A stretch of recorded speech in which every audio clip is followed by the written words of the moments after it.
कहानी की शुरुआत में हमें दिखाया जाता है कि एक आदमी अपने बीच पे वॉक करते हुए एक गेम को पाता है और वो गेम ले आता है अपने घर पे। ये साल था 1996 का, जहां बच्चे अभी भी वीडियो गेम खेलते थे और ये video game smart video game नहीं थे बल्कि पहले वाले टाइम के कैसेट वाले वीडियो गेम थे। अब जब वो बच्चा उस गेम को देखता है तो उसे वो लूडो वाली फीलिंग देता है, इसीलिए वो उसे साइड में रख देता है। रात होने पर उसी गेम में से कुछ आवाज़ें आने लगती है।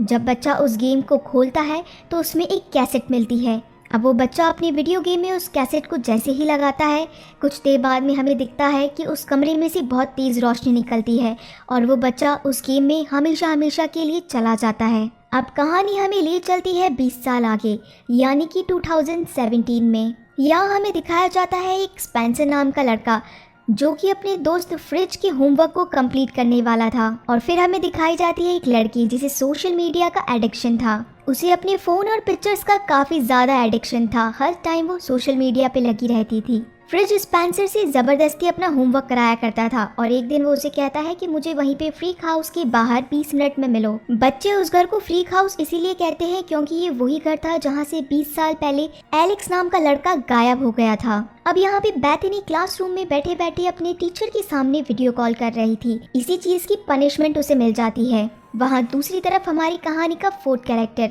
यानी कि मार्था, उसका आर्ग्यूमेंट हो जाता है अपनी जिम टीचर से। इसी कारण मार्था को भी जिम टीचर ने पनिशमेंट दिया होता है। वहाँ जहाँ फ्रिज ने अपना पूरा प्रोजेक्ट स्पेंसर से कराया था, इस चीज़ का पता उनके टीचर्स को चल जाता है और अब इसी चीज़ की पनिशमेंट वो उन दोनों को भी देते हैं। स्कूल के प्रिंसिपल चारों बच्चों को ले आते हैं स्कूल के बेसमेंट में, जहां वो चारों बच्चों को उनकी पनिशमेंट पूरा करने के लिए बताते हैं और उन बच्चों को करना ये था कि पुरानी मैगजीन में से स्टेपलर पेन हटानी थी। चारों बच्चे काफ़ी फ्रस्ट्रेट थे और वो बिल्कुल नहीं चाहते थे कि वो ये पनिशमेंट वाला डे पूरा दिन यहाँ बैठ के निकाले। तभी वहाँ उन्हें साइड में रखा एक वीडियो गेम मिल जाता है। ये वीडियो गेम शायद तक एलेक्स के फादर ने ही इस स्कूल को डोनेट किया था। अब जब ये गेम टीवी से कनेक्ट हो जाता है तो स्पेंसर और फ्रिज आके ये गेम खेलने लगते हैं और साथ ही साथ मार्था और बेथनी को भी आके खेलने के लिए इनवाइट करते हैं। अब बच्चों की गेम स्टार्ट होते ही उस गेम के अंदर स्पार्कल हो जाता है। वो गेम बंद तो हो जाता है लेकिन चारों बच्चे एक एक करके उसी गेम के अंदर चले जाते हैं, यानी कि अब चारों बच्चे पहुंच गए थे जुमांजी। जब बच्चे ये गेम खेलना स्टार्ट कर रहे थे तब इन लोगों ने अपने अपने कैरेक्टर्स चुने थे। स्पेंसर अब बदल चुका था ब्रेवस्टोन में, मार्था बदल चुकी थी रूबी राउंड हाउस में, फ्रिज बदल चुका था फ्रैंकलिन फिनबर में और बेथनी बदल चुकी थी प्रोफेसर शेली में। इन चारों के पास अपनी अपनी खूबियाँ थी जिसके बारे में हमें आगे पता चलेगा। अब चारों अपने कैरेक्टर्स को देखते हैं कि वो सभी बिल्कुल डिफरेंट हो चुके हैं। जहाँ स्पेंसर एक पतला दुबला सा लड़का था, वो ब्रेवस्टोन की बॉडी ले चुका था, यानी कि वो अब एक बहुत ही स्ट्रॉन्ग मैन में तब्दील हो चुका था। वहीं मार्था जो कि एक गुमसुम से लड़की थी जिसमें बिल्कुल भी कॉन्फिडेंस नहीं था, वो काफ़ी ब्रेव गर्ल बदल चुकी थी। बेथनी जिसे फैशन का काफ़ी शौक था, वो अब एक मोटे प्रोफेसर में बदल चुकी थी। और फ्रिज जहाँ पहले अपने हट्टे कट्टे रूप का लड़का था, वो अब एक छोटे कद का बायोलॉजिकल इंस्ट्रक्टर बन चुका था। बेथनी जब अपना ये रूप देखने के लिए पानी के पास जाती है तो वहाँ पे पानी से निकल के आया राइनोसोरस उसे खा जाता है। सभी इसे देख के बहुत डर जाते हैं। तभी कुछ सेकंड बाद में आसमान से आके वो फिर से गिर जाता है। तब वो अपने हाथ पे बनी 3 लाइनें देखते हैं। इससे उन्हें पता चलता है कि हम इस गेम के अंदर शामिल हो चुके हैं और अब हम सभी के पास में 3-3 लाइफ्स हैं। जैसा कि अभी अभी इसे एक जानवर ने खा लिया है और ये वापस जिंदा हो गई है, इसका मतलब है कि इसकी एक लाइफ जा चुकी है और अब इसके पास बचने का सिर्फ और सिर्फ 2 मौके ही हैं। और तभी वो देखते हैं कि उनके पीछे खूब सारे जानवर भागने लगते हैं और तभी वहाँ पे नाइजेल की गाड़ी आ जाती है सभी को पिक करने के लिए। ये एक नॉन प्लेयर कैरेक्टर है, यानी कि जितना इसमें फीड किया गया है उसे उतना ही बोलना था। वो सभी लोगों का वेलकम करता है जुमांजी गेम में और अब वो सबको बताना शुरू करता है इस गेम के बारे में। वो कहता है कि आज से काफ़ी समय पहले इस गेम के अंदर वैन प्लेट और ब्रेवस्टोन साथ साथ में काम किया करते थे। वैन प्लेट को एक हीरा हासिल करना था और ये हीरा लगा था जंगल में जैगवार की मूर्ति की आंख में। वैन प्लेट इस गेम का मेन विलन है। वो जैगवार की आंख में से उस हीरे को निकाल लेता है और उसकी सारी ताकतें खुद पा लेता है। अब वो जंगल श्रापित हो जाता है और अब साथ ही साथ जंगल के सारे जानवर भी उस वैन प्लेट की बात मानने लगते हैं क्योंकि उस जंगल की रक्षा करता था वो जैगवार की आंख में लगा हीरा। तब नाइजेल उन्हें बताता है कि एक रात वैन प्लेट से वो हीरा चुरा लेता है और अब वो हीरा दे देता है वापस से ब्रेवस्टोन को। वो ब्रेवस्टोन को बताता है कि तुम्हें इस हीरे को वापस से जैगुआर की आंख में लगाना है। जब तुम ये हीरा जैगुआर की आंख में लगा लोगे तो हमारा जंगल शराब से मुक्त हो जाएगा और साथ ही साथ तुम भी यहाँ से घर जा पाओगे। याद रखना कि तुम्हें ये गेम ख़त्म करना है जुमांजी का नाम लेकर। और जाते वक्त नाइजेल ब्रेवस्टोन को एक मैप भी देके जाता है जिसमें लिखा था आगे के सारे रास्ते। अब जब ये लोग मैप पढ़ना स्टार्ट करते हैं तो वो पाते हैं कि ये मैप तो खाली है। तब इनमें से बेथनी कहती है कि तुम लोग क्या पागल हो गए हो, क्योंकि इस मैप पे तो सब कुछ लिखा है। तब उन्हें पता चलता है कि बेथनी एक प्रोफेसर है जो कि मैप को पढ़ सकती है और अब वो मैप को देख के बताती है कि इसमें से एक हिस्सा गायब है और हम लोग पहाड़ियों के बीच में हैं और अभी हम लोग बिल्कुल सही रास्ते पे हैं। तभी ब्रेवस्टोन का हाथ अपनी बॉडी पे लगता है और तभी वहाँ पे एक पावर पैनल ओपन हो जाता है। उस पैनल पे लिखी थी सभी की स्ट्रेंथ और वीकनेस। यहाँ हमें ब्रेवस्टोन की स्ट्रेंथ पता चलती है कि वो काफ़ी ब्रेव है, स्ट्रॉन्ग है और उसमें काफ़ी स्पीड है और उसकी वीकनेस कुछ भी नहीं थी। अब जब फ्रिज अपनी स्ट्रेंथ चेक करता है तो उसमें लिखा था कि वो बायोलॉजर इंस्ट्रक्टर है, यानी कि एक तो वो जानवरों से बातें कर सकता है और दूसरी चीज़ उसे हर जानवर के बारे में डिटेल से पता था। और उसकी वीकनेस में था केक, यानी कि अगर वो केक खाएगा तो मर जाएगा। वहीं मार्था की स्ट्रेंथ थी कि वो एक फाइटर डांसर है, साथ ही साथ उसे कराटे भी आते हैं और उसकी वीकनेस थी वैनम। और इसी तरह बेथनी भी अपनी स्ट्रेंथ चेक करती है, उसमें लिखा था कि वो रास्ते पता कर सकती है और साथ ही साथ नक्शों को भी पढ़ सकती है। अब चारों को समझ आ जाता है कि अब हम इस गेम का हिस्सा हैं और अगर हमने जुमांजी को बचा लिया तो हम अपने अपने घर वापस जा सकते हैं। इसी कारण हमें ये गेम खेलना भी पड़ेगा। तभी उन चारों के ऊपर अटैक होना शुरू हो जाता है। वो अटैक बाइकर्स कर रहे थे। चारों के चारों भागते हुए जंगल में पहुंच जाते हैं। आप सभी एक दूसरे की मदद करने लगते हैं। वहाँ जहाँ बेथनी को एक बार शूटर मारने ही वाले थे कि मार्था वहाँ पे अपनी फाइट से उन लोगों को मार गिराती है। दूसरी तरफ फ्रिज अब तेज नहीं भाग पाता है, इसलिए ब्रेवस्टोन उसे अपने कंधों पे उठा के वहाँ से बहुत तेजी से भागने लगता है। फ्रिज के बैग में ब्रेवस्टोन के लिए काफ़ी सारी चीज़ें रखी थी और उसमें से निकलता है बूमरैंग। अब ब्रेवस्टोन उस बूमरैंग को उन शूटर्स पे मारता है और देखते ही देखते वो शूटर्स भी मर जाते हैं। चारों भागते भागते पहुंच जाते हैं एक बहुत ही बड़े वाटरफॉल के सामने, जहां उनके पास कूदने के अलावा दूसरा कोई ऑप्शन नहीं था। चारों के चारों वाटरफॉल में कूद जाते हैं, लेकिन उसी समय मार्था को पता चलता है कि उसके ऊपर एक गोली लग चुकी थी और वहाँ पे मार्था भी मर जाती है और कुछ सेकंड बाद में वो फिर से ज़मीन पे आ गिरती है, यानी कि अब मार्था की भी एक लाइफ जा चुकी थी। अब वो मैप को पढ़ना स्टार्ट करते हैं और मैप में लिखा था कि अब आगे का तुम्हें एक टुकड़ा मिलेगा बाजार में। सभी अपना आगे का रास्ता तय करते हैं। उसी टाइम फ्रिज और स्पेंसर के बीच में काफ़ी झगड़ा हो जाता है। फ्रिज इन सब मुसीबतों का दोष देता है स्पेंसर को कि तुमको गेम खेलना ही नहीं चाहिए था। स्पेंसर कहता है कि मेरे अकेले गेम खेलने से हम सभी इसके अंदर नहीं फंसे हैं और तुम मुझ पे अब चिल्लाना बंद करो, नहीं तो मैं तुम्हारा मुंह तोड़ दूंगा। फ्रिज को अपनी बॉडी पे हमेशा से ही कॉन्फिडेंस था, इसीलिए वो इस टाइम पे स्पेंसर को कमतर समझता है और वो स्पेंसर को धक्का दे देता है खाई के अंदर। और यहाँ खाई में गिरने के कारण स्पेंसर की भी एक लाइफ चली जाती है।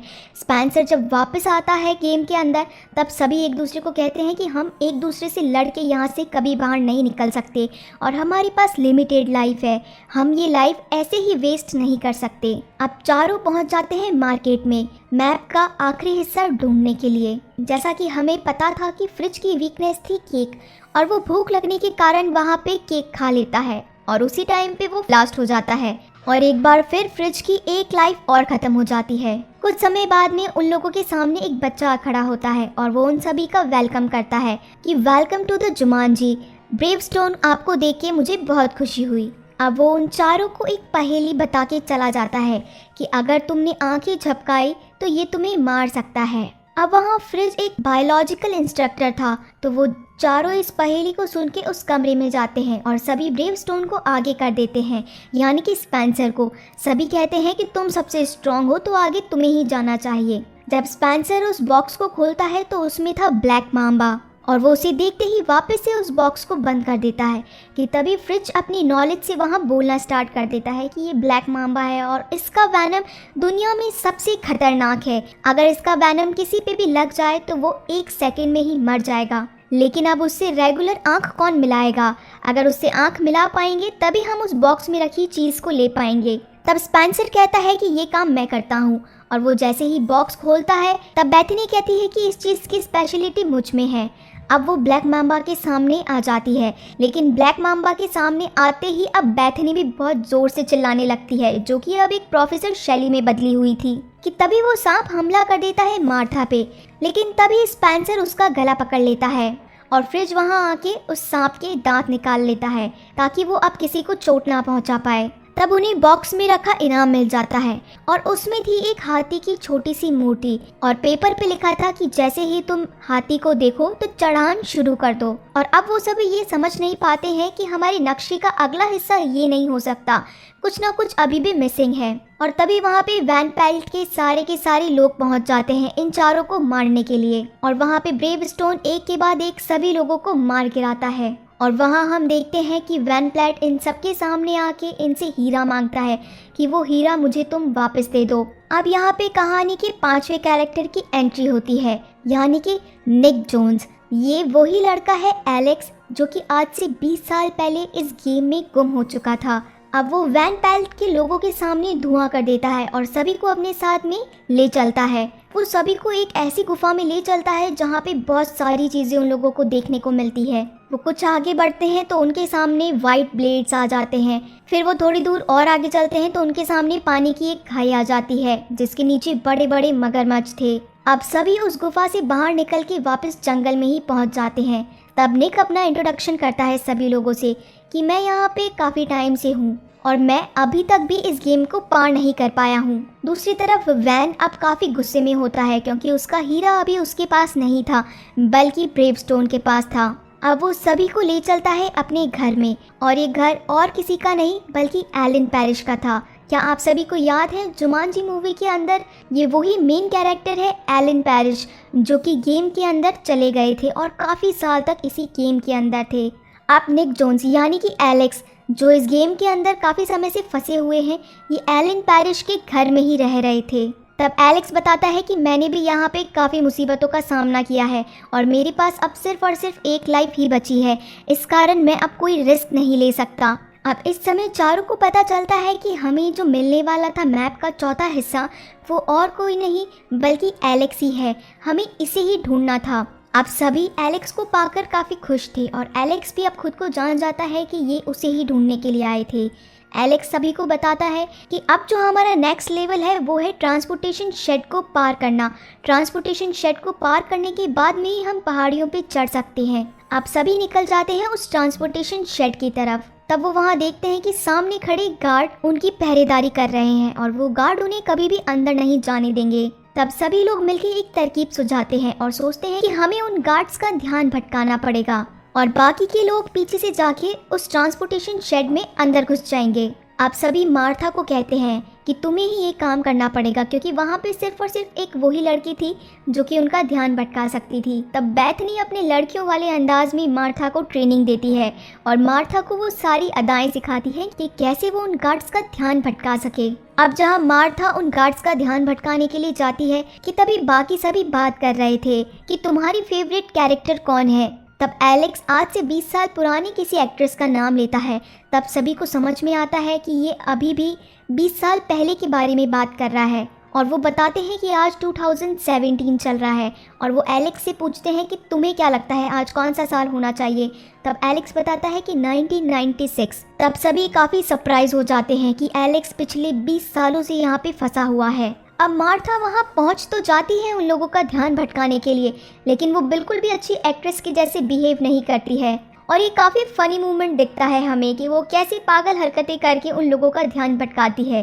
कि तभी वहाँ पे म्यूज़िक स्टार्ट हो जाता है और हम सभी लोगों को पता था कि मार्था की स्ट्रेंथ थी फाइटर डांसर। वहाँ गाना चलते ही वो उन गुंडों से भिड़ जाती है और एक के बाद एक उन दोनों को मार गिराती है। बेथनी ये देख के मार्था पे काफ़ी प्राउड फील करती है कि वाह उसने तो उन लोगों के छक्के ही छुड़ा दिए। अब बाकी सभी लोग पीछे से उस ट्रांसपोर्टेशन शेड में पहुंच जाते हैं और वहां पे रखी व्हीकल्स को चलाने की सोचते हैं और उसी टाइम वापस से वैन की वही शूटर्स ड्राइवर पहुंच जाते हैं उन पे अटैक करने के लिए। सभी एलेक्स को कहते हैं कि तुम्हें ये प्लेन उड़ाना पड़ेगा, लेकिन एलेक्स के पास सिर्फ और सिर्फ एक ही लाइफ बाकी बची थी, इसलिए वो कहता है कि मैं ये नहीं कर पाऊंगा।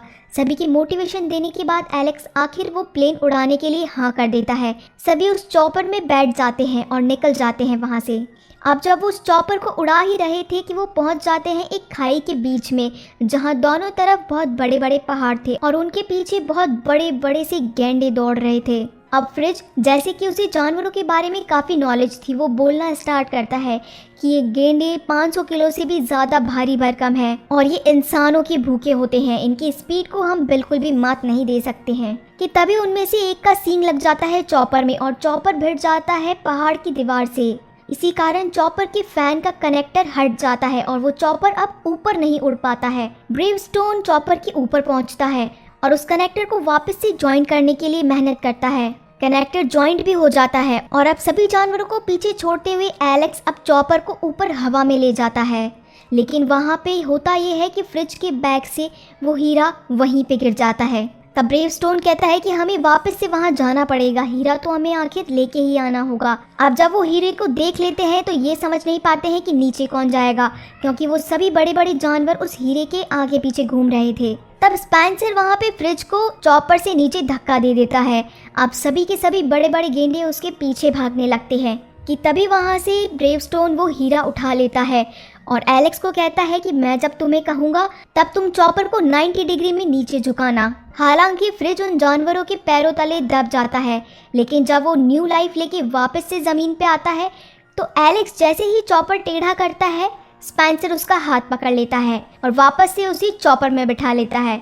गाइस, ये चॉपर वाला सीन इस मूवी का बेस्ट सीन था और सभी अब एक जगह पे रुक जाते हैं। लेकिन तभी हम वहाँ देखते हैं कि एलेक्स को वहाँ मच्छर काट जाता है और ये उसकी वीकनेस थी और तभी वो वहाँ पे बेहोश हो जाता है। कोई भी नहीं चाहता था कि वो एलेक्स को यहीं पर छोड़ के चले जाएं और इसीलिए बेथनी वहाँ पे अपनी एक लाइफ शेयर कर देती है एलेक्स के साथ में और अब एलेक्स भी वापस जिंदा हो जाता है, लेकिन बेथनी की एक लाइफ कम हो जाती है।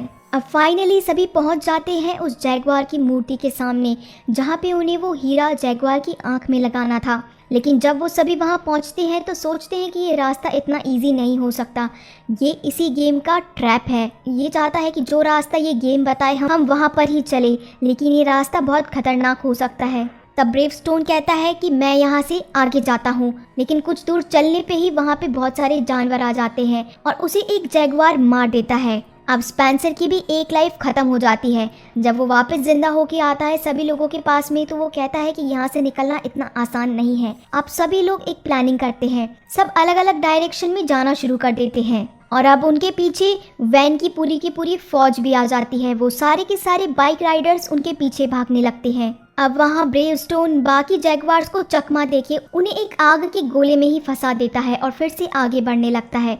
दूसरी तरफ जब सब अपनी अपनी डायरेक्शन में चल रहे थे कि तभी वहाँ पे फ्रिज के सामने खड़ा होता है एक बहुत बड़ा हाथी, लेकिन उसे जानवरों की लैंग्वेजेस की नॉलेज थी और वो हाथी से बात करने लगता है। लेकिन वहाँ पे वैन के हाथ में बेथनी लग जाती है और वो बेथनी को लेके आ जाता है सभी के सामने और कहता है कि तुम मुझे वो हीरा दे दो, नहीं तो मैं ऐसे मार दूंगा। लेकिन स्पेंसर उसे कहता है कि हीरा मेरे हाथ में है ही नहीं और वहाँ पे फ्रिज हाथी पे बैठ के पीछे से काफी तेजी से आने लगता है और वहाँ पे खड़े सारे के सारे जैगवार्स को मार गिराता है। इसी बीच अब वो हीरा भी ऊपर कहीं जाके गिर जाता है।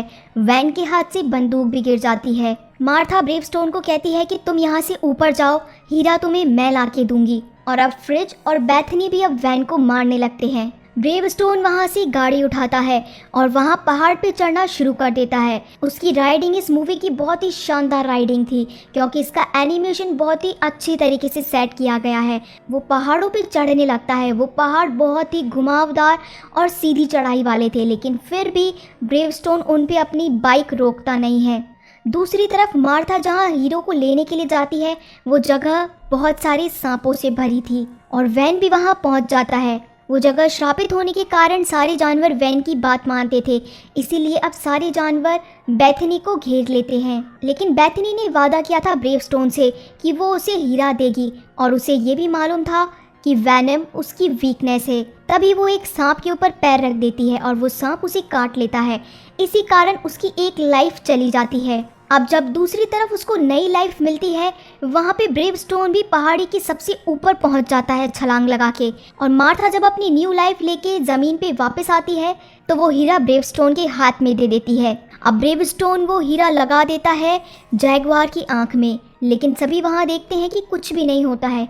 कि तभी सबको याद आता है कि ये गेम ख़त्म करना था जुमांजी का नाम लेके, और सभी एक के बाद एक ज़ोर से चिल्लाने लगते हैं जुमांजी। और अब उस जंगल का श्राप खत्म हो जाता है, वापस से वो जंगल हरा भरा हो जाता है, वहाँ से वैन गायब हो जाता है और उन सभी के सामने नाइजल फिर से आ जाता है। नाइजल अब उन पांचों को आके बधाई देता है कि आप लोगों ने हमारे जंगल को बचा लिया, आप लोगों ने जुमांजी को श्राप से मुक्त कर दिया, हमें आपसे मिलकर काफ़ी खुशी हुई। अब वो एक एक करके सबसे हाथ मिलाने लगता है।